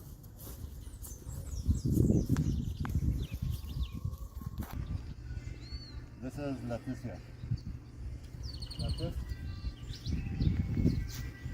This also is pak choy. Pak choy. I got the part. Cocoa over there. Right? And then we also have this is peel. If you're just joining us, you're listening to Dependency, and we are getting a virtual tour now of the agricultural project up at Vision and Mission at Waterfield. This fine leaf mint. This is chive.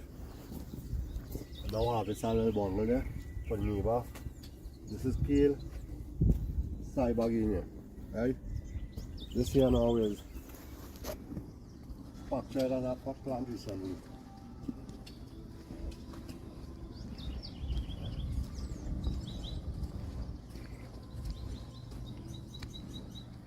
This is bananas here.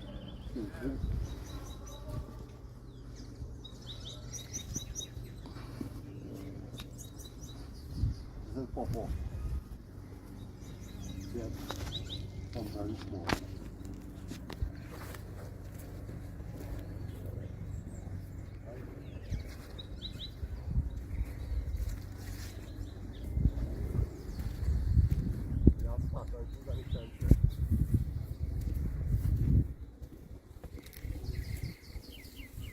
Very nice passion fruit, yellow and red. Two types of passion fruit. We also have nice papaya.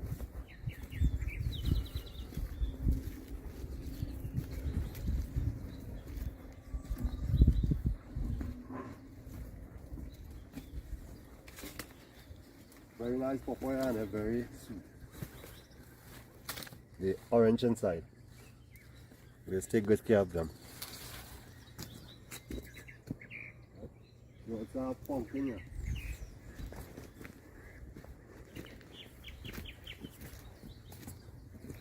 Have nice pumpkins here. Pumpkin again here. Pumpkin here too.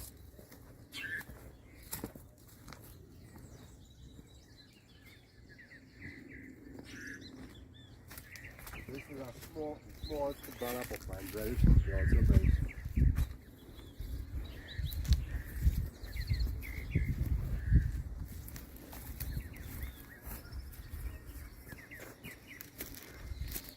Passion fruit is very nice when it's shallow ripe, very yellow and nice.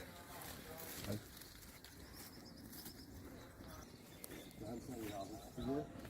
So I just put in the market on Sunday morning, farmers market. And we also have some pumpkin here. This is a very nice banana pumpkin. Yellow nice pumpkin.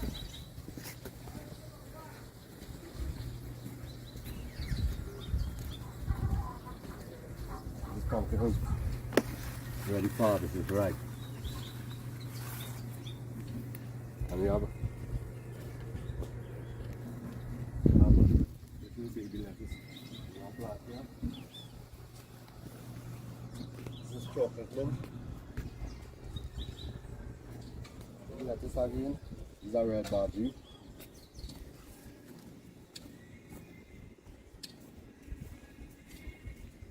And this is some more bok choy and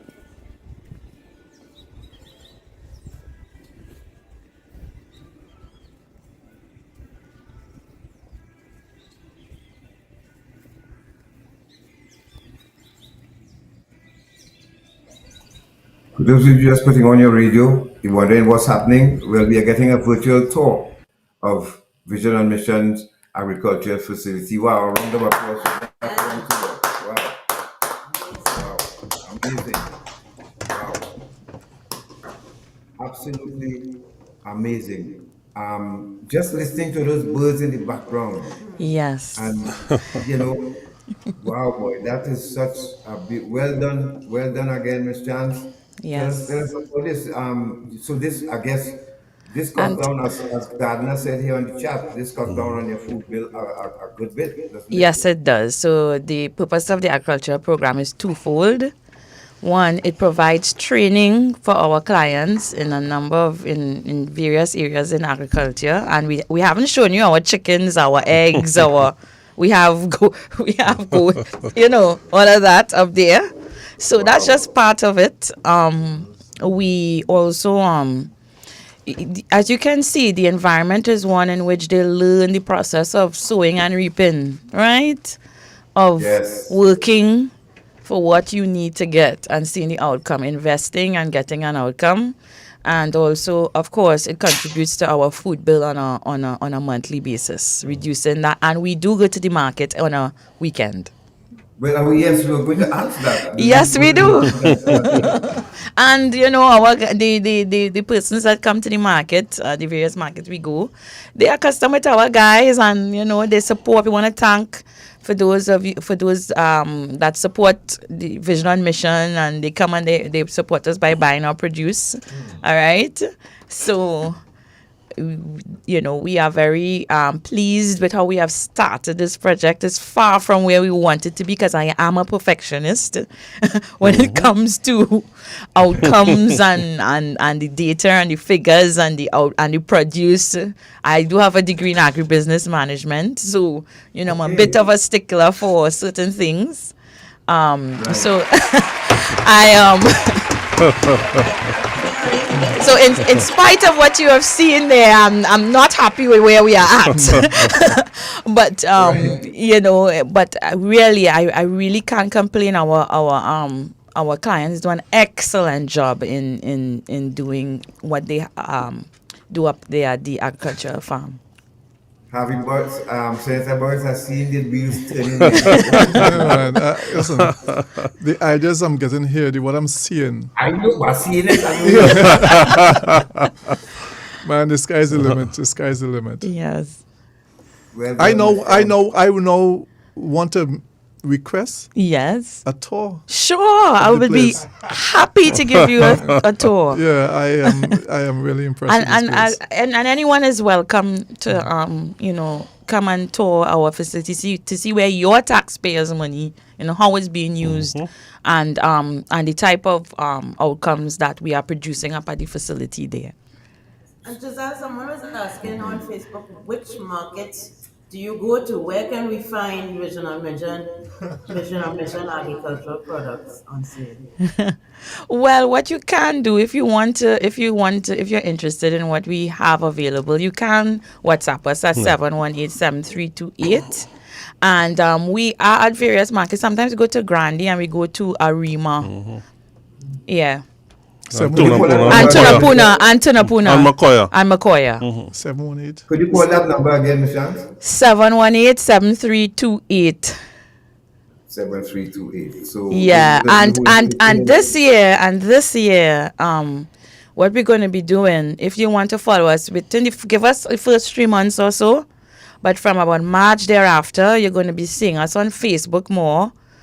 And we're going to be advertising of what you just look for. Just type in VOMEL, VOMEL, and you're Right. going to be seeing some of the produce that we have available, and you can just give us a call, and we let you know what we have at hand. Yeah, we'll package it for you. Yes, and depending on where you live, we'll make arrangements to drop it off. Yeah.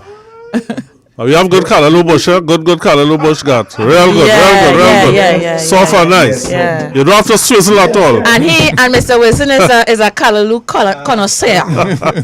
Okay, so when he tell you that, Yeah. No, I had a meal up at Vision and Mission at one time, and just because I was well brought up, I didn't ask for more. We have some of the best cooks around too. Yes, for real.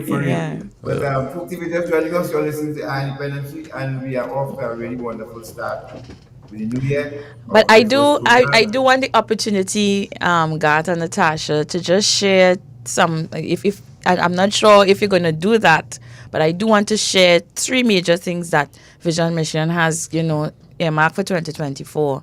Go right ahead, Michelle. Go on. Let us know. Go ahead. Yes, that we think is important, that would greatly impact, make an impact on crime. So, in addition to the work that you're seeing us doing, we want to expand in all areas of our programming. So as you can see, we do barbershop, we do barbering training on site, we do agricultural training on site. So we want to continue to improve and expand in these areas of training and skills development. But one thing that we are looking at, as you can see, we have clients that are residential. Up to 60 clients can be held at that facility. We also have another facility at Laventille for special clients. And one thing that's happening with us now is that we do have clients that are remanded into our care currently through the court system. And these are clients that would receive bail because of a particular offense. And because of the nature of the offense, the judge presiding would think it prudent to have this person monitored whilst they are on bail. And these are special cases where persons are remanded into the care of Vision and Mission. And what we have found is that, you would have seen certain things happening, certain types of crime, whether it be related to domestic violence and so forth. And, Vision and Mission is really charging the way forward as an NGO that can serve in the area of alternative sentencing. So we have the facility, we have the programs that would be able to make the type of interventions, especially for persons that are requesting bail. But if you know that the person, could be a high risk, especially in cases of domestic violence, we have the capacity. We are already doing it, where a person can be remanded into our care, and they enter into one of our rehabilitative programs, because we have programs for persons who, have issues with anger, managing their emotions. We have psychologists. We have the professionals to be able to make the relevant interventions. So that is an area where we are going to be advocating more, so that we can save a life. All right, moving forward. And thank you, producer, for that. And so advocating for the necessary resources to be able to pay the requisite psychologists and psychiatrists where necessary to make certain type of interventions is going to be critical for us. All right, and so that's our that's definitely going to be one of our strategic goals. We are also looking to partner more with the business community and the average citizen. We have a volunteer program we know that money doesn't, I mean, yes, the Bible says money answers all things, but there's also the average citizen who can, you have a particular skill, you have a particular skill set, qualifications, professional experience. We have a volunteer program, and we're going to be launching a second tranche of it this year, and you can give back because we want to continue to do our preventative work in various areas, such as in schools, in targeting at-risk families, such as the families of the children and the families of incarcerated inmates. We can't pay, for some of these, for the, the resources that are required to have these programs make the best impact that they can. So this is where we need the support of the average citizen and also the business community to come on board and partner with Vision on Mission this year. We really want to make a concerted effort to get that message out there. And last but not least, we are also going to be increasing our media and social visibility. And we are also going to be, advocating and lending our voices to the social narrative as to what are the values that we as an NGO think that the community should start to embrace to ensure that Trinidad and Tobago is a safer place. So thank you, God, for giving me the opportunity to share some of these strategic objectives with you. Excellent. Thank you. Absolutely, that sounds fantastic. I really appreciate the opening up these volunteer opportunities that you're making available to people, because I think people want to help. They want to know how they can contribute to positive things, and offering people the opportunity to give up their time, most importantly, and their skills and their expertise is invaluable. So I hope people really take up on that offer. Yes. Mr. Boris? I'm telling you, this truly is showing that, we had a private company doing transportation of inmates and so on. Mm-hmm. Now you're showing where a private organization or NGO can actually take up the slack where persons, after they have been given bail, can put in a secure place. Yes. And you're doing it already. Yes, we are. So it is proven, tested and proven. I'm not sure if because you have the expertise of a person sitting next to me. Yes. Yes, I'm saying. That is a big part of it. We have to be women, we have to be wise. Yes. So your expertise came in there, sir. It's surely there. Yes, Mr. Wilson. Yes, your expertise, I'm sure, will be very valuable where this is concerned. Yes, I try. And before we go to that break, as you see, we coming close to wrapping up. We want to take some pause for you, Mr. Wilson. Keeping in that same mode. Yes. I remember asking you to discuss to the public, to raise with the public and give some of your suggestions for that incident that happened with the WPC. Yes. As a former commissioner, what advice would you give to the arms of the state that recruiting young people? Right. And because, like I always say, no amount of recruit training can change DNA. Definitely not. You could do 1,000 pull-ups, sit-ups, run 10 miles every day. It still cannot change DNA. Yeah. What would you see as a commissioner, and what expertise can you lend to this, so that we use this opportunity now as a teaching moment rather than continue to bash the WPC for what she did? Right. Gat, I am having such a good time. I could stay here for the next hour on this program. It's really, really rewarding. Let me say this. I want to give you an incident first, and then I will, give the recommendations. I remember a day I was on the square, and the manager of the canteen said, Mr. Wilson, it was Christmas time, so there were a lot of persons over on that little structure that we have for visitors. She said, why not come across and, meet some of the people? And I said, okay, without even thinking twice. I went across. So I saw this gentleman in a wheelchair with a young lady assisting him. So I asked the question, how long he was here. He was there quite a while. So I said, okay, I'll fast track it for him. It didn't matter to me who fell, because I don't, if somebody who had all their limbs and everything intact and very strong would criticize me for that, I'll take it. But this gentleman was there for quite a while in a wheelchair with this young lady. So I took him across between the gates, and I told them we'll give him the visit in the Golden Grove office, that little compound there. And his two sons were charged for murder, so he came to see them.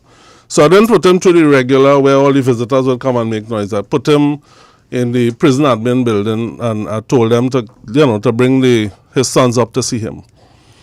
When I came back down, the young lady told me that they said that he'll get the visit, but they can't buy anything in the canteen for him. So you understand where this is going, right? Because probably I made that decision, somebody decided to do that. I said, really? So I told the lady, I said, do you have the funds? She said, yes. I said, go to the canteen and purchase the stuff for the gentleman and bring it back for him. She did so.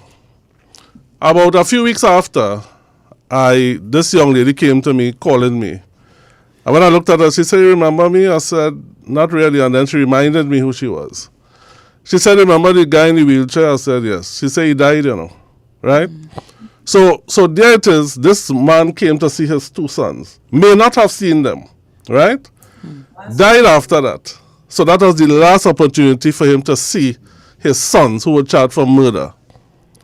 You know what she said to me? She said, everybody that visited that home, he told about that experience that I gave him, right? Everybody was able to tell them. So he was so, overjoyed with the fact that he was facilitated in that way, and then he died. So I will never forget that experience, and I felt good about it. And let me say, I spend a lot of money, God, on customer service for the visit staff. I'll tell you why. You don't get a second chance to make a first impression. You don't.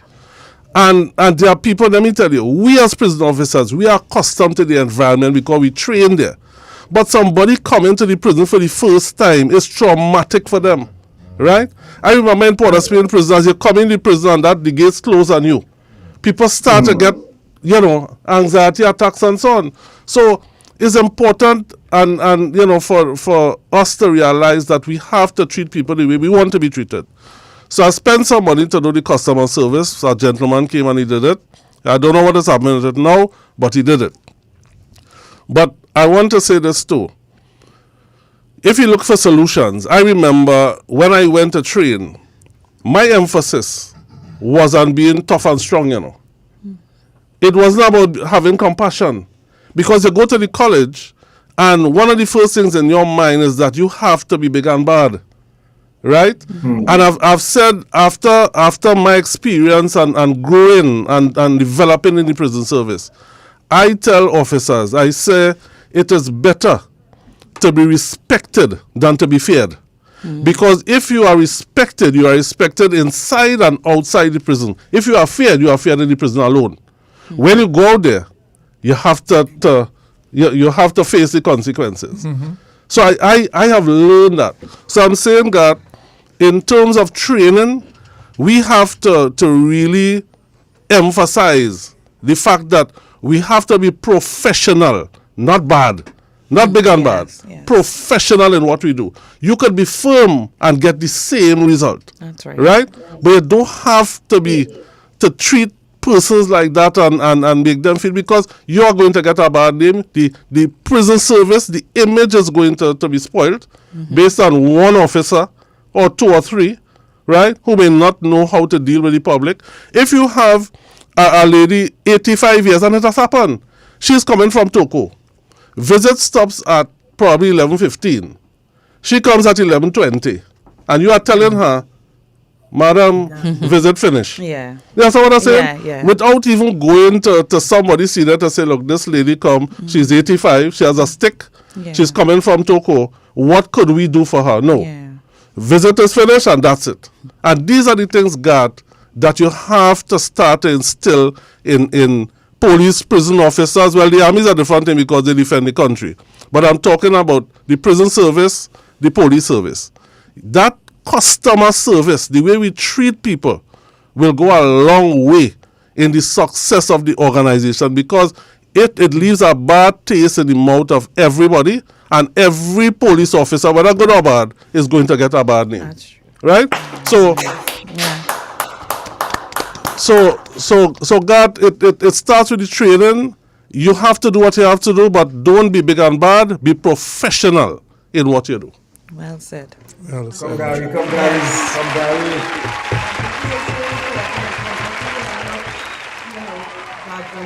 Yeah. Well said, Mr. Will. Well said. Better to be respected than to be feared. That's right. And you know the saying, I may not remember what you do for me, but I will always remember how you treated me, how you made me feel. Yeah. Yeah? Yeah. Very true. Thanks a lot, Mr. Wilson. I mean, I can't add any more to that. You know, let's take some calls, 622-3937. Harvey, you have any response to that? Because that video went viral, and my brother up here in Canada sent that to me. In Canada, that video went worldwide. People all in London commented on that. Wow, fantastic. Listen, service is key for the transformation of our country. And one thing the Center for Justice we want to emphasize, we will be focusing on, we have a plan, a program, is service, commitment, and maintenance. These are the three critical areas that our country fail in: service, commitment, and maintenance. We fail to maintain the things that we have under our purview.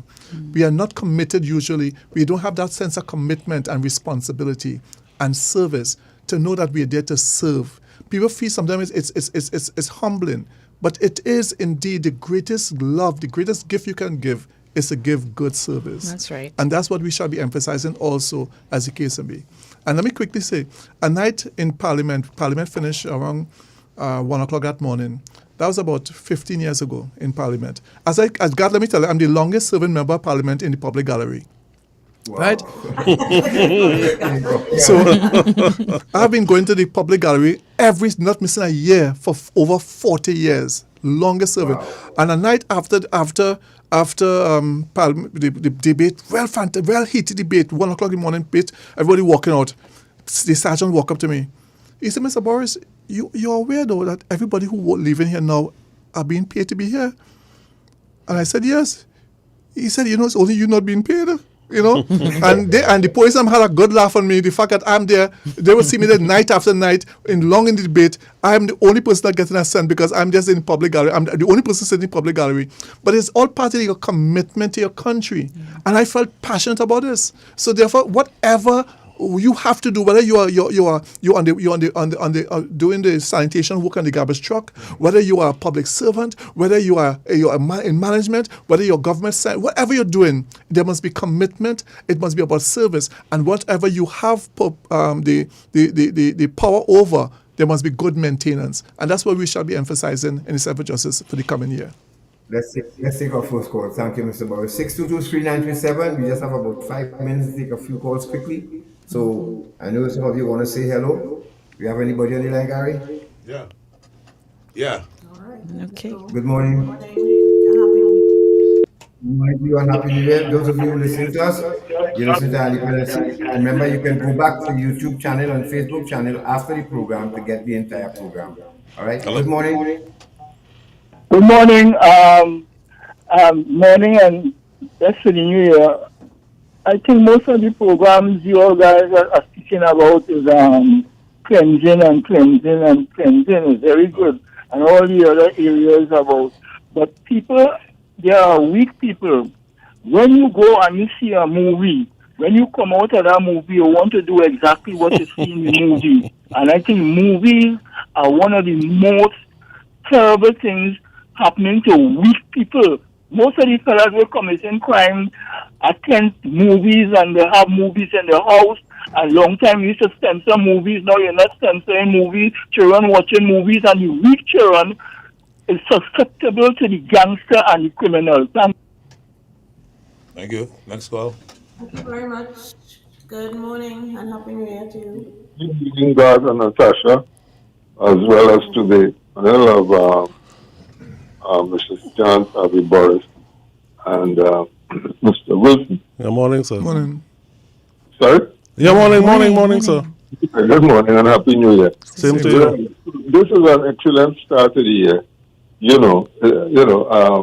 Everyone there present, the 5 of you all there, I would say have the very same vision, which is for the promotion of compassion for humanity, for especially our citizens here in Trinidad and Tobago. And that must be commended.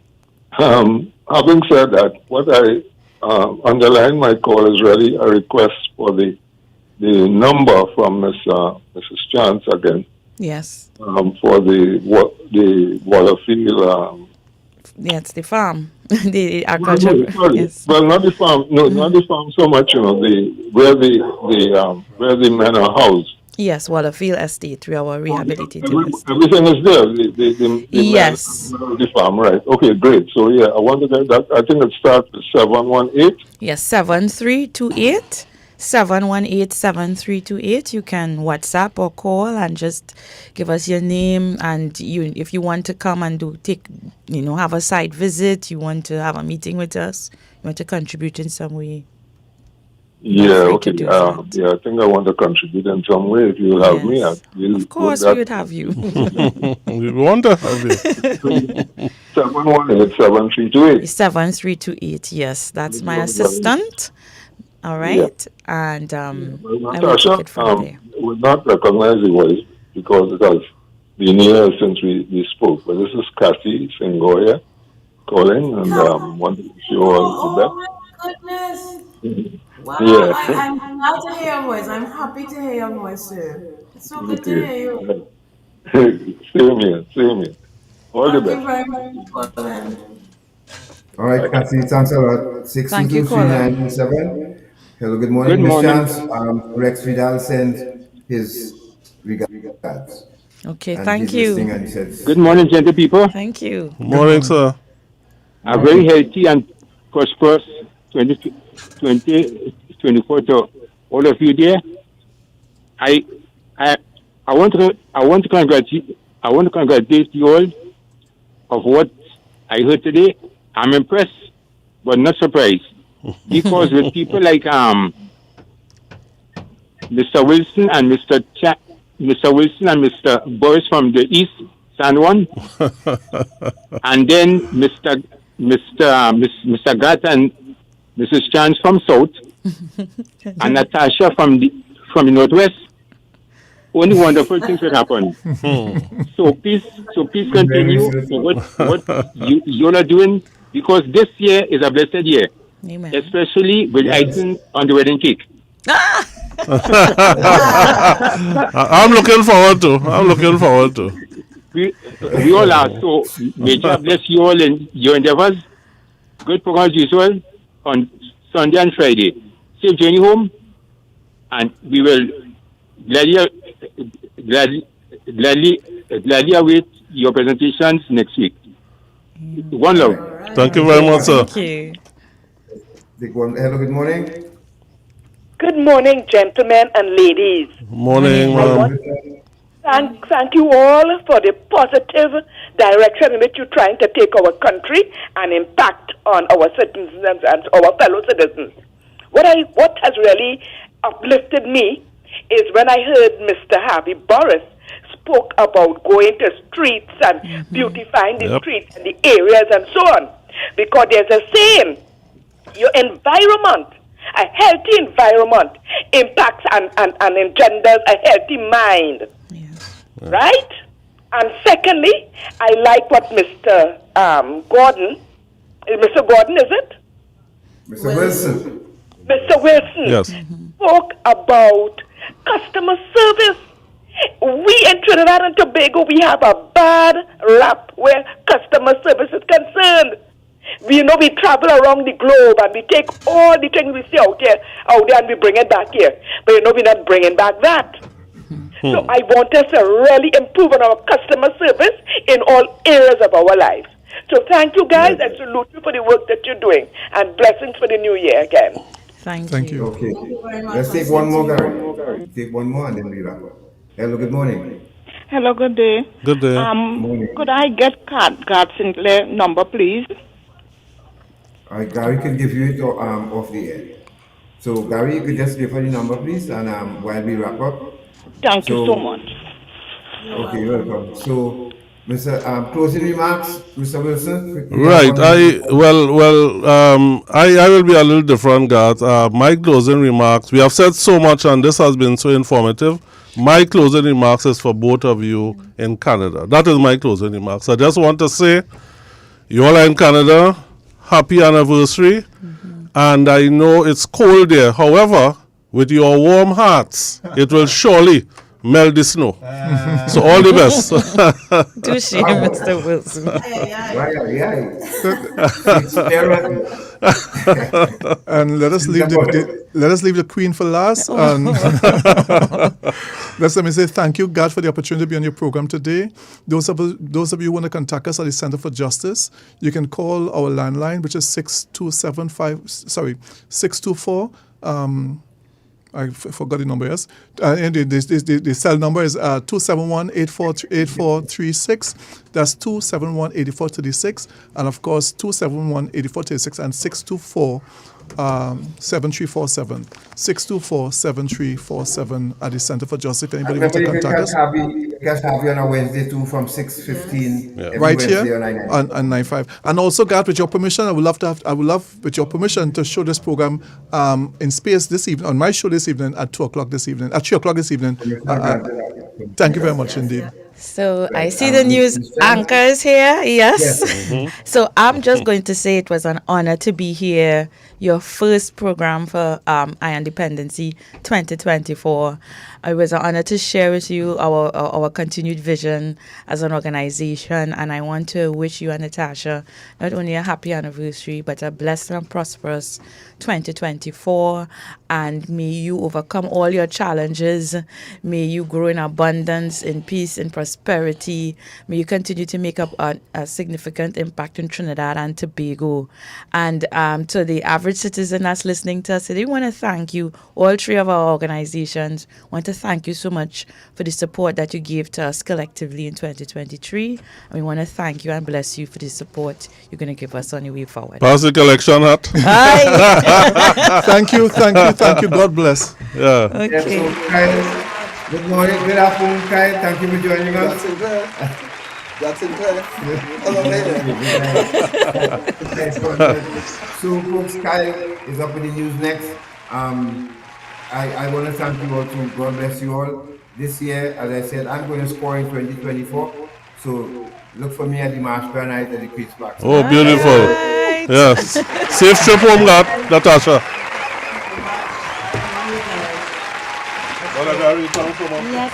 That was it. Pleasant day to you all. Good day, everybody. Thank you for being part of the live today. All the best by the grace of God. I love my country. Take care. Major news up next with Kyle Saunders. From Port of Spain, Trinidad, this is the most influential name in radio. I-95.5.